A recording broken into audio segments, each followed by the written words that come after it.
Through Project Up, Comcast is working to help build a future of unlimited possibilities. From connecting people to the internet to opening doors for the next generation of innovators, entrepreneurs, and storytellers, they are helping to create a future that benefits generations to come. Comcast is committing $1 billion to reach tens of millions of people with the skills, resources, and opportunities they need to succeed in a digital world. Project Up, building a future of unlimited possibilities. Learn more at comcast.com/projectup.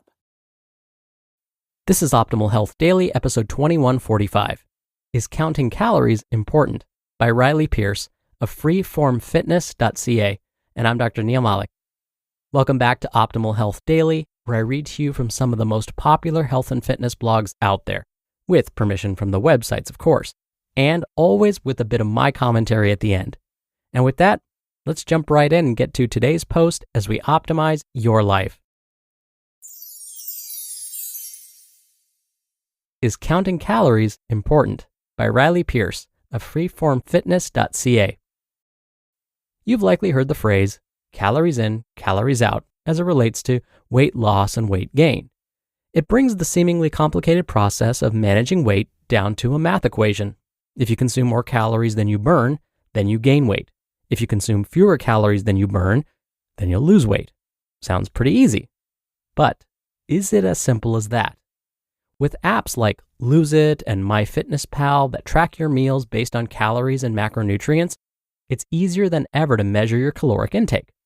Now that we have wearable tech, we can also get a rough estimation of our caloric output, or the calories we're burning every day. So, if we are diligent about inputting our food properly, and we have our tech tracking us accurately, it becomes very easy to do this simple calories in versus calories out math equation. Again, we ask, is it as simple as that? What contributes to calories out? How we burn fuel, either from food or fat stores in the body, depends on two things: how much energy we use to simply exist, and how much energy we use to move and exercise. The first type of energy expenditure is called resting energy expenditure, or abbreviated REE.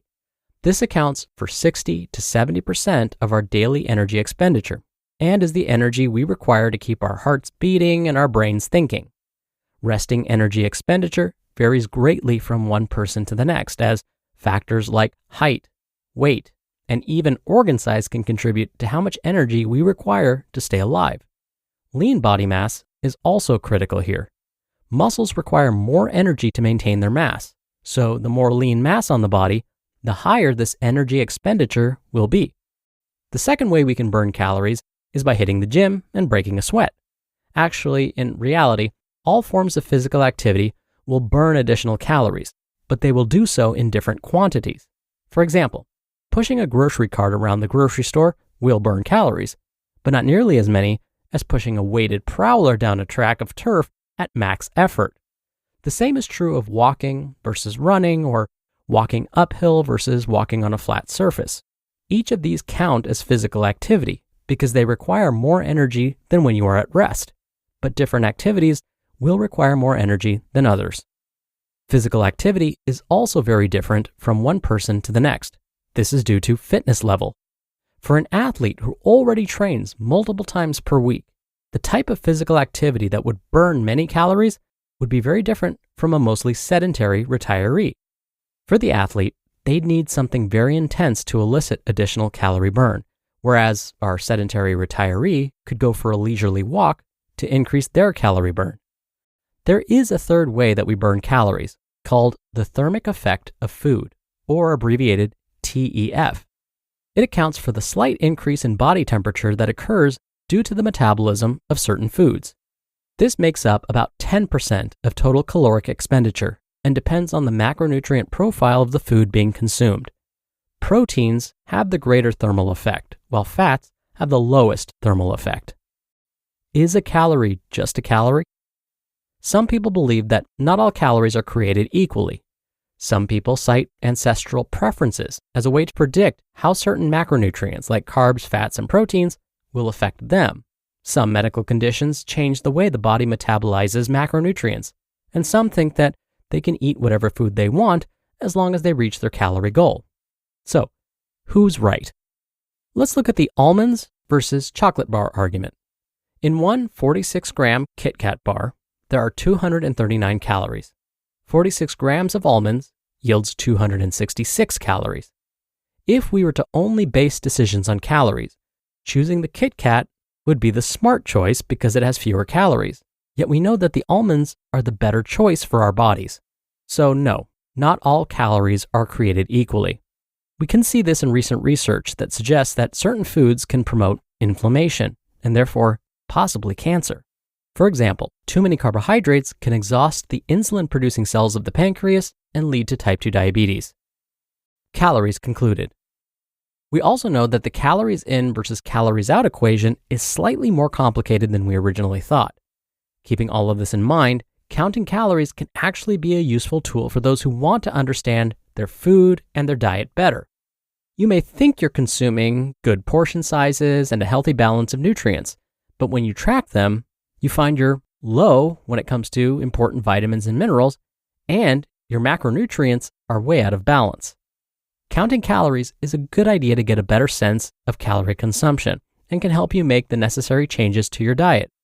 Should you obsess whether your calories in are greater than the caloric output your fitness tracker is telling you? Definitely not. Simply use it as just another tool to educate yourself on your food and your lifestyle. You just listened to the post titled, "Is Counting Calories Important?" by Riley Pearce of freeformfitness.ca. Is hiring challenging? Yes. Do you love a challenge? Also yes. You need a hiring partner that can help you rise to the challenge. You need Indeed. Indeed is the hiring platform helping over 3 million businesses worldwide to do it all. Attract, interview, and hire all in one place. Don't spend hours on multiple job sites looking for candidates. With Indeed's Instant Match feature, over 80% of Indeed employers find quality candidates the moment they sponsor a job. And I especially love that if you invite these or any candidates of your choosing to apply, they are 3 times more likely to apply to your job than candidates who only see it in search, according to US Indeed data. Start hiring now with a $75 sponsored job credit to upgrade your job post at Indeed.com/health. Offer good for a limited time. Claim your $75 credit now at Indeed.com/health. Indeed.com/health. Terms and conditions apply. Need to hire? You need Indeed. Support for this podcast comes from Delmarva Power. Now you can make saving money part of your business with Delmarva Power's Energy Savings for Business program. Designed to fit every type of business, the program offers financial incentives that can cover up to 50% of the cost to upgrade to energy-efficient lighting, HVAC, and more. By using more efficient equipment, your business will save money every month on your electric bill for years to come. Learn more at delmarva.com/power savings. Dr. Neal here for my commentary. Whenever a patient asks me why they may have hit a plateau with their weight loss or their muscle gains or their exercise performance, here are some of the things I review with them: their exercise routines, their sleep habits, their rest days, their stress levels, and their diet. I have them track each of these, meaning they need to record how much exercise they're performing, like how much time they're spending exercising, the frequency, intensity, and types of exercise, how many hours of sleep they got each night, rank their stress levels on a scale from 1 to 5 at various times throughout the day, and of course, record everything they consumed. Now, do I have them do this because I want to make them miserable? No. Do I want to look at how many calories they've burned versus how many calories they've consumed? That's part of it. Most importantly, though, this tracking of behaviors will help them become more aware of what they're doing. By having to record everything, they'll start to notice patterns and think about where they may be going wrong. So, just like today's author, Riley, said, you don't need to obsess about calories in versus calories out, but instead, consider it one of the tools in your toolbox to help you become more aware of your lifestyle. All right, I think that does it for today. I hope you're having a great day. Thank you so much for being here, and I'll see you on tomorrow's episode where your optimal life awaits.